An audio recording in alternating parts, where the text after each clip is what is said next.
स्वागत है आपका इस एक वेबिनार सीरीज में जिसका नाम है हाउ टू गेट कस्टमर्स। हमारा एक ग्रुप है नॉबिस बिजनेस सपोर्ट ग्रुप। तो उसमें मैंने एक दिन सवाल पूछा कि आप जो बिजनेस रन करते हो इसमें एक सबसे महत्वपूर्ण सवाल आपके मन में क्या रहता है, किस चीज़ की चिंता रहती है। तो ज़्यादातर सवाल 99% सवाल तो यही आए कि कस्टमर्स कहाँ से लाए, कस्टमर्स कैसे लाए। तो मैंने सोचा कि चलो एक वेबिनार सीरीज शुरू कर देते हैं इस पर, क्योंकि मेरा एक्सपीरियंस तो गए 20-22 साल से मैं बिजनेस में हूँ। मैं खुद के बिजनेस चलाते आया हूँ। एक नहीं, एक प्रकार के नहीं, कई अलग-अलग प्रकार के बिजनेसेस मैं करते आया हूँ। लेकिन सब बिजनेस में एक कॉमन चीज़ है कि हमारे मेरे सारे बिजनेसेस ये ऑनलाइन मोड में थे या ऑनलाइन मोड में ही है। तो मेरे बारे में हम बाद में बात करते हैं। मेरा नाम है प्रतीक देशपांडे, मैं नॉबिस का को-फाउंडर हूँ। चलिए शुरू करते हैं। ये एक वेबिनार छोटा-सा रखने वाला हूँ, एकदम सिंपल सा रखने वाला हूँ। पहला ही एपिसोड है इस वेबिनार के सीरीज में। तो how to get customer series में आप सबका स्वागत है। ये एक सिंपल से वेबिनार में मैं कोशिश करूँगा मेरी एक्सपीरियंस के अनुसार आपको कुछ ट्रिक्स, टिप्स दे दूँ, जिससे आपके बिज़नेस में कस्टमर्स आना शुरू हो जाए या आप उस दिशा में सोचना शुरू करें कि हाँ, मैं इस तरह कस्टमर्स को ला सकती हूँ या इस तरह कस्टमर्स को मैं ला सकता हूँ आपके बिज़नेस में। तो चलिए शुरू करते हैं। हमारा माइंड है ना, वो पूरी तरह से कन्फ्यूजन स्टेट में रहता है। यदि आप बिज़नेस में नए हो तो ये होना बहुत पॉसिबल है। आपका माइंड हमेशा एक कन्फ्यूज़ स्टेट में रहेगा। यदि आप एक्सपीरियंस बिजनेस ओनर हो, आपने 5-10 साल अच्छी तरह से कोई बिजनेस चलाया है, तो बात अलग है। लेकिन आप नए हो, एक 1 साल, 1.5 साल या कल परसों ही किसी ने बिजनेस शुरू किया है, तो सबसे बड़ी दिक्कत होती है, सबसे बड़ी प्रॉब्लम होती है वो आपका माइंड। आपके माइंड में एक मेस चलते रहता है। मेस मतलब क्या कि आपके माइंड में इतने विचार चलते रहते हैं, इतनी चीज़ें चलती रहती है कि उससे आप ये अंदाज़ा नहीं लगा सकते, कुछ प्लान नहीं कर सकते कि इस बिज़नेस को, आपका जो कुछ बिज़नेस है, छोटा हो, बड़ा हो, घर से हो, ऑफ़िस से हो, कोई उसमें बदलाव नहीं आता। लेकिन आपका माइंड वही रहता है, आप किसी भी प्रकार का बिज़नेस करो, तो आपके माइंड में ये बहुत सारी चीज़ें चलती रहती है और उसकी वजह से होता ऐसे है कि आपका फ़ोकस जो है, वो कस्टमर्स को आपके बिज़नेस में लाने के बजाय कहीं और ही भटका रहता है। मेरा कहने का मतलब ये है कि आप क्या करते हो दिन भर? आप जब ऑफ़िस जाते हो आपके खुद के, या आप घर से ही आपका बिज़नेस ऑपरेट कर रहे हो, तो एक सीधी-सी बात है, आजकल ये सोशल सोशल मीडिया का जो ट्रेंड है सेट हो चुका है, उसने वो हमारे ज़िंदगी पे हावी हो चुका है। तो होता है ऐसे कि आप दिन भर आप आपके मोबाइल को स्क्रॉलिंग करते रहते हो। किसी भी ऐप में जाओ और स्क्रॉल करते बैठो। तो आपको ये लगता है कि हाँ, यहाँ से कुछ आपको पता चलेगा, ये क्या कर रहा है, वो क्या कर रहा है, ये क्या बेच रहा है, वो क्या बेच रहा है, उनके प्रोडक्ट्स कैसे बेच रहे हैं और इसको बिज़नेस कैसे मिल रहा है। ये सब आप सोचते रहते हो, उनके प्राइसेज़ एनालाइज़ करते रहते हो। तो आपके दिमाग में एक कंटीन्यूअस आपके दिमाग में एक थॉट प्रोसेस चलते रहता है कि ये क्या हो रहा है, क्या हो रहा है, क्या हो रहा है?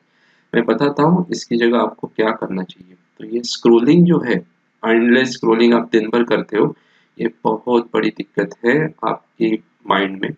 तो यदि आप बिज़नेस ओनर हो, तो ये स्क्रॉलिंग, मैं तो कहता हूँ कि स्क्रॉलिंग करना बंद करो और आपके बिज़नेस पे फ़ोकस करो, आपके प्रोडक्ट्स पे फ़ोकस करो, आपके सर्विसेज़ पे फ़ोकस करो।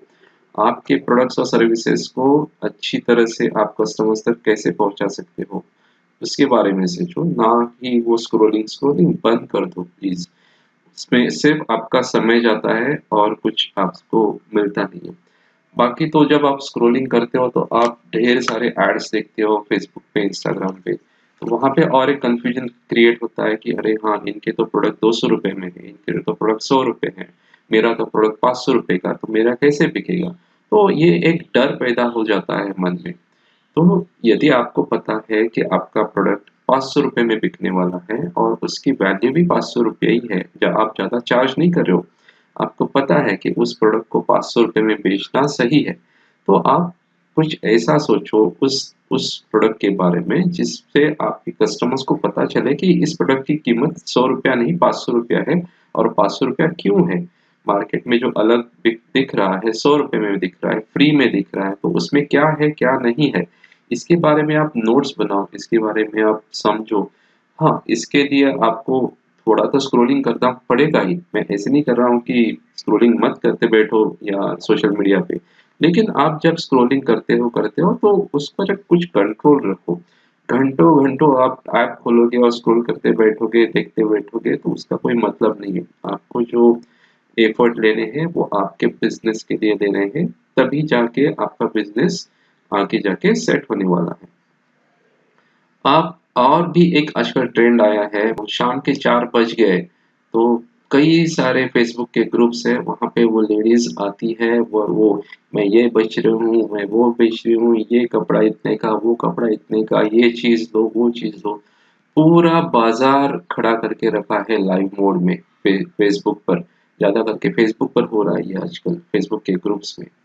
तो वो देखकर भी शायद आपके मन में कुछ कन्फ्यूजन शुरू हो सकता है। कैसे लगता है कि हाँ, उनको तो कमेंट्स आ रही है, उनको तो उनके लाइव वीडियो है, उनको 400 लेडीज देख रही है, 500 लेडीज देख रही है, उनका अच्छा सेल हो रहा है, फिर मेरा क्यों नहीं हो रहा है सेल? तो ये सब डर, ये सब कन्फ्यूजन आपके माइंड में चलते रहता है। इसे मैं कहता हूँ कि मेस इन योर माइंड। आपके आपके माइंड में आपके प्रोडक्ट के बारे में, आपके सर्विसेज के बारे में विचार नहीं चलते। क्या चलता है आपके माइंड में कि बाकी लोग क्या कर रहे हैं, उनका कैसे अच्छा हो रहा है, और फिर आप आगे बढ़ नहीं सकते हो। तो और एक आजकल ट्रेंड है, वो है व्हाट्सएप पे सेलर्स है। तो व्हाट्सएप पे आपको लिस्ट में ऐड किया जाता है और आपको ढेर सारे इमेजेस प्रोडक्ट्स के भेज दिए जाते हैं। बेचने वाले का काम है बेचना, बेचने वाले का काम है सेल करना, वो उसका काम कर रहा है। लेकिन आप डिसाइड करो कि क्या ये देखकर दिन में मैं 10 बार 10 सेलर से कहीं कपड़े का आ रहा है, कहीं जूते का आ रहा है, कहीं किसी और चीज़ का मेरे व्हाट्सएप पे मैसेज आ रहा है, ये सब देख के मुझे क्या मिलने वाला है? क्या मुझे इस चीज़ की आवश्यकता है इस वक़्त? यदि नहीं है तो सिर्फ फिर वो ग्रुप से, वो लिस्ट से आप बाहर हो जाओ। इससे क्या होगा कि आप आपके बिज़नेस के लिए, आपके खुद के ग्रोथ के लिए टाइम निकाल पाओगे। सो प्लीज़ वो व्हाट्सएप पे सेलर्स हैं, मैं ऐसे नहीं कहता कि वो कुछ गलत कर रहे हैं, वो उनका काम है, वो उनका बेच रहे हैं, वो उनका काम है। So they are doing right way. But यदि आपके पास उतना फ्री टाइम है, तो आप वो सब देखते बैठो, वो सब स्क्रॉल करते बैठो। आपको आपकी चीज़ें बेचनी है, ना कि आपको किसी और की चीज़ें दिन भर बाय करनी है, खरीदी करनी है। तो आपका फोकस होना चाहिए कि मैं मेरी चीज़ें कैसे बेचूँ, मैं मेरी चीज़ों के बारे में, मेरी सर्विसेज़ के बारे में, मेरे प्रोडक्ट्स के बारे में मैं दुनिया को कैसे बताऊँ, इसमें आपका विचार, इसमें आपका समय जाना चाहिए। तो आप ये जो टाइम वेस्ट करते हो, स्क्रॉलिंग करते हो, एड्स देखते हो, फेसबुक लाइव देखते बैठते हो, व्हाट्सएप पे वो सेलर्स के जो कैटलॉग आते हैं, उनको देखते बैठे हो, तो होता उससे है कि आपका सिर्फ टाइम बर्बाद होता है और आप आपके बिज़नेस में ग्रोथ करने से आपकी बिजनेस की ग्रोथ में दिक्कतें आती है। तो ये time is very important factor. समय बहुत इंपॉर्टेंट है दिन का। और ऐसा नहीं है आजकल कि आप पूरा 24 घंटा आज बिजनेस पे बैठे रहते हो। हर किसी को घर की फैमिली रिस्पॉन्सिबिलिटीज होती है। शायद आप पार्ट टाइम या फुल टाइम कोई जॉब भी कर रहे होंगे, तो वो रिस्पॉन्सिबिलिटीज होती है, कई सारे काम होते हैं। तो उसमें से जो थोड़ा टाइम बचता है वो हम हमारे बिजनेस को देते हैं।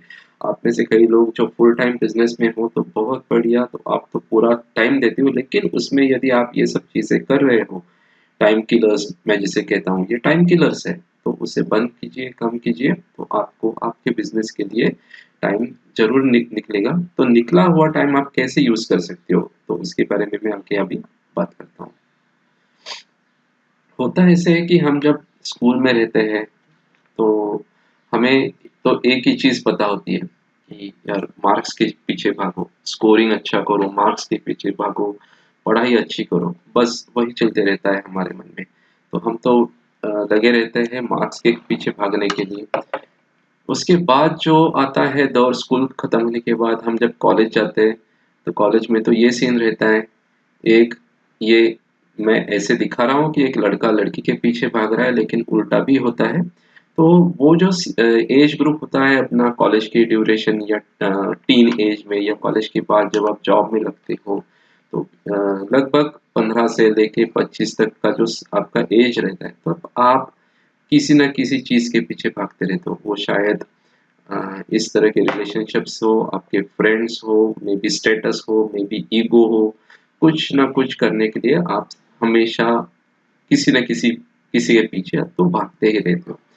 इस चीज़ से हुआ ये है कि जब हम बिज़नेस शुरू करते हैं, तो हम वही फंडा फ़ॉलो करते हैं कि कस्टमर्स के पीछे भागो, कस्टमर्स के पीछे भागो। ये जो घुड़सवार दिख रहा है वो उसे आप बिजनेसमैन समझ लो, और आगे जो ग्रीन टी शर्ट में है उसे कस्टमर समझ लो।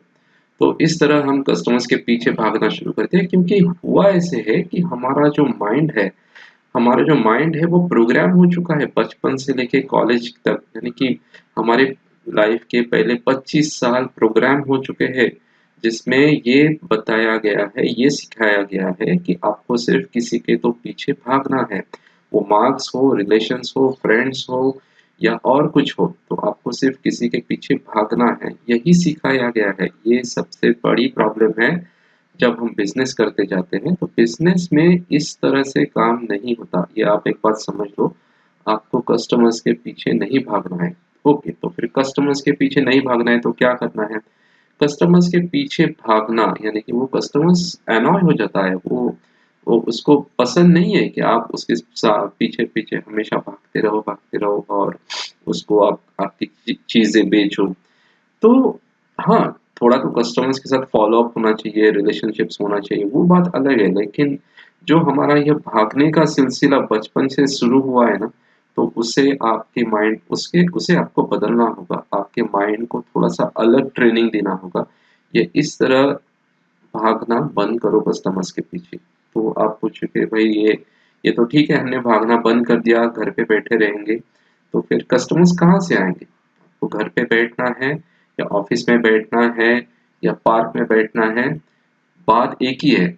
आपके हाथ में मोबाइल है, आपके हाथ में लैपटॉप्स है।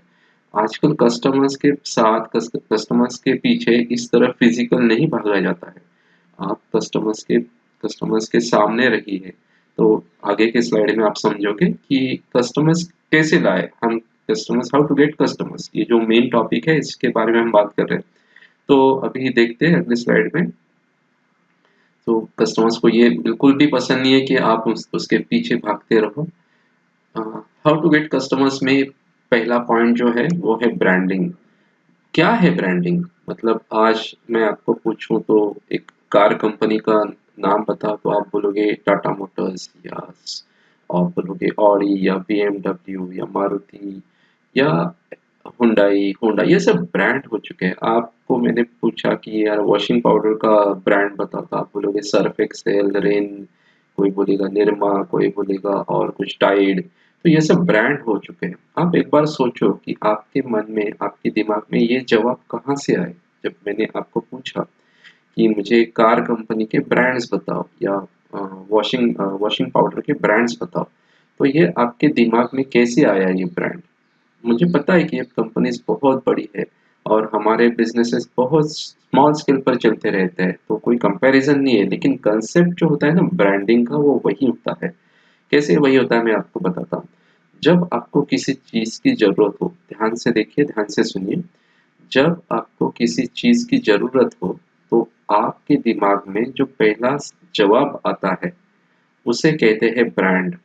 आप सोचो, आप जहाँ पे रहते हो, विलेज में रहते हो या सिटी में रहते हो या मेट्रो में रहते हो, कहीं पर भी रहते हो, सोचो कि मुझे आप खुद से पूछो कि आपको शायद एक नोटबुक चाहिए या एक स्टेशनरी का आइटम चाहिए, या आपको कुछ एक, चलिए मान लेते हैं कि आपको आपके कंप्यूटर के लिए एक टेबल चाहिए।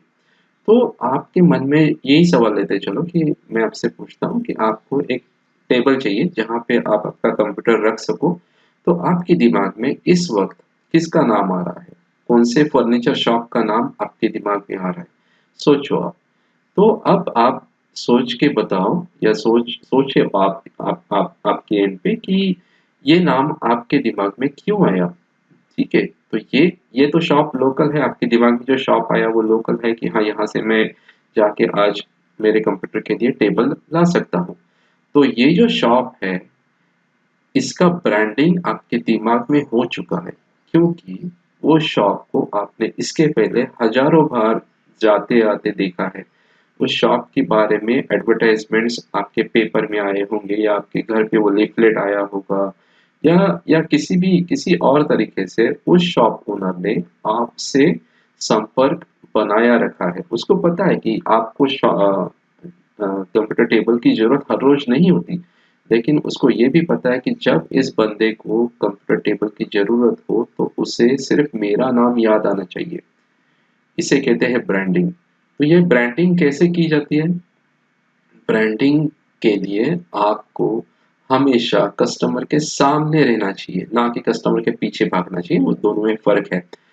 कस्टमर के सामने रहना चाहिए मतलब आप कस्टमर्स को हमेशा कुछ न कुछ इन्फॉर्मेशन देते जाओ। क्या इन्फॉर्मेशन देते जाओगे? ऐसी इन्फॉर्मेशन जिसकी वजह से उनके लाइफ में कुछ वैल्यू एडिशन हो, उनके लाइफ में कुछ चेंज हो, उनके लाइफ में कुछ अच्छी इन्फॉर्मेशन आप डाल सकते हो। तो ये जो वैल्यू एडिशन का काम है ना, वो बहुत इम्पोर्टेंट है। चलो आप मान लो कि यहाँ पे नॉविस के ज़्यादा करके नॉविस के स्टूडेंट्स ही ये वीडियो मेरा देख रहे हैं, तो मैं मान लेता हूँ कि आपका है बेकिंग का बिजनेस, आपका केक्स बनाने का बिजनेस है या फिर चॉकलेट बनाने का बिजनेस है। और हर किसी को, आपके हर कस्टमर को, हर जान पहचान वाले को हर रोज केक नहीं लगने वाला, हर रोज चॉकलेट नहीं लगने वाला, लेकिन जब लगेगा तो क्या उनको आपकी याद आती है या किसी और की याद आती है? ये सोचो कि उनको आपकी याद क्यों नहीं आती और किसी और की याद क्यों आती है केक्स ऑर्डर करते वक्त। वो केक्स के ऑर्डर आपके जान पहचान वाले लोग आपको क्यों नहीं देते और किसी और को क्यों देते हैं?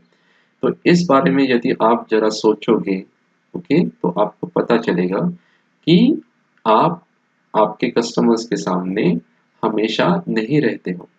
कैसे रहना है? मोबाइल है, मोबाइल पे स्टेटस रहता है, स्टेटस पे हर रोज़ आपने जो केक बनाए हैं, उसका एक फ़ोटो डालते जाओ कि आज की ऑर्डर। समझो आप बोलोगे कि यार मेरे पास तो ऑर्डर ही नहीं है, ठीक है, आप खुद केक बनाओ, ठीक है? हर रोज़ एक खुद केक बनाओ। आप ये चीज़ 20-25 दिन करोगे ना तो आपके बिजनेस में इमीडिएट चेंज आएगा। हर रोज एक केक बनाओ, अच्छी तरह से डेकोरेट करो उसे और उसे स्टेटस पे डालो कि आज का ऑर्डर। कौन देखने को आने वाला है कि आपने ये केक खुद खाया या किसी को फ्री में दिया या किसी को बेच दिया? कोई नहीं देखने वाला।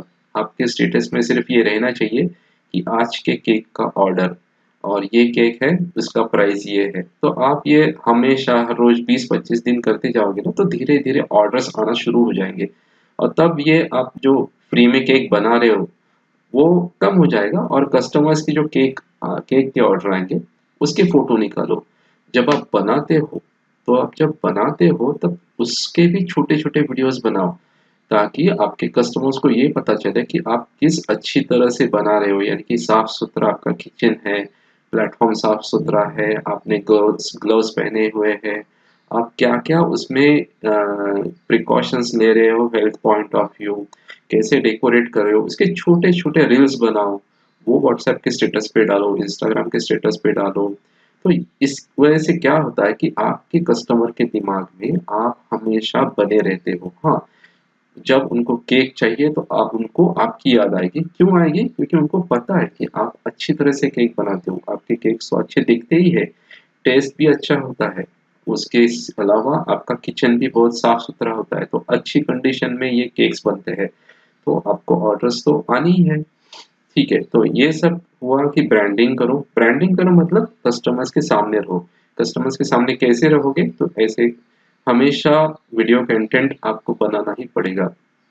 एक बात समझ लो, ये पुराने ज़माने का बिज़नेस करने का स्टाइल अब गया है। आपको वीडियो कंटेंट बनाना ही पड़ेगा। आपको हमेशा हर रोज़ कुछ ना कुछ तो वीडियो कंटेंट आपके स्टेटस में, आपके इंस्टाग्राम के पोस्ट में, स्टोरीज़ में डालनी ही पड़ेगी। उससे आप बचने वाले नहीं हो। ठीक है? तो इसीलिए मैंने पहले शुरू में कहा कि आप आपका जो समय है उसे उसे बचाओ, टाइम पास मत करो, स्क्रॉलिंग में टाइम पास मत करो, लाइव वीडियोस बाजार के लाइव वीडियोस देखने में, तो आपके लिए, आपके बिजनेस के लिए आपको टाइम चाहिए, ठीक है। तो आपको ये सब करना पड़ेगा। और ऐसा भी हो कि शायद 20 दिन किया आपने ये केक का काम, आपका ऑर्डर नहीं आया, 25 दिन किया ऑर्डर नहीं आएगा। ऑर्डर, थोड़ा पेशेंस रखो, आपके ऑर्डर्स कहीं नहीं जाने वाले। जब सामने वाले कस्टमर्स को, सामने वाले बंदे को पता चलेगा कि हाँ ये जो है, ये केक्स तो हमेशा उनके साथ बनते ही रहते, जब उनके मन में कॉन्फिडेंस आएगा कि ये है बंदा, ये पुराना है और ज़्यादा दिन तक ये मार्केट में टिकने वाला है, तो ये जब उनके मन में क्लियर हो जाएगा, तब वो ऑर्डर्स देना शुरू करेंगे। तो ये पेशेंस की बात है, वो आपका पेशेंस चेक करते रहते हैं कि आपकी क्वालिटी कैसी है, ब्रांडिंग कैसी है, कितना पेशेंस, ये सब एक बार कस्टमर के मन में क्लियर हो गया ना, तो आपके ऑर्डर्स कहीं नहीं जाने वाले। तो ट्रस्ट मी, ये इस पॉइंट पे हमेशा काम करो। और बीच बीच में आप कस्टमर्स को ऑफर्स देते चलो। तो कभी आप केक बना रहे हो, ये है वो है, तो कुछ ओकेजन है या कुछ एक एक दिन तय करो कि यार वेडनेसडे ऑफर्स या थर्सडे ऑफर्स। आपके बिजनेस का एक स्टाइल होना चाहिए कि offer every Wednesday, offer every Thursday, कुछ भी। तो केक के साथ कुछ फ्री दो, या आप जो भी, केक तो मैं एक एग्जांपल के तौर पे लिया हूँ, आप जो भी है कुछ उसमें कुछ ऐसा फ्री दो, ऑफर दो। वो ऑफर आपकी आपके बिजनेस के अनुसार आपको क्रिएट करनी होगी। तो जब आप ऑफर दोगे, उसके बारे में स्टेटस पे, रील्स पे, इंस्टाग्राम के पोस्ट पे डालोगे, तो फर्क तो जरूर आएगा। तो वीकली एक ऑफर तो कंपलसरी है। दो लाइन में बता देता हूँ कि नॉबीज एक एजुकेशनल कंपनी है। हम बहुत सारे बिजनेस ओरिएंटेड कोर्सेज देते हैं। हमारे सारे कोर्सेज नॉबीज के एंड्रॉयड ऐप में दिखते हैं, यानी कि आप एंड्रॉयड ऐप खोलोगे नॉबीज का, और आपके जो एनरोल किए हुए कोर्स है वो आपको दिखेंगे और आप वहां से सीख सकते हो। तो आज इस वीडियो को आपने एंड तक देखने के लिए मैं आपको थैंक यू बोलता हूँ। So thank you for watching. I hope कि आपको कुछ ना कुछ तो इस छोटे से वीडियो से जरूर मिला होगा। अ, आपके रिस्पांस की मैं प्रतीक्षा करूंगा, और उसके अनुसार अगला एपिसोड भी मैं जल्द ही बनाने की कोशिश करूंगा। मिलते हैं अगले वीडियो में।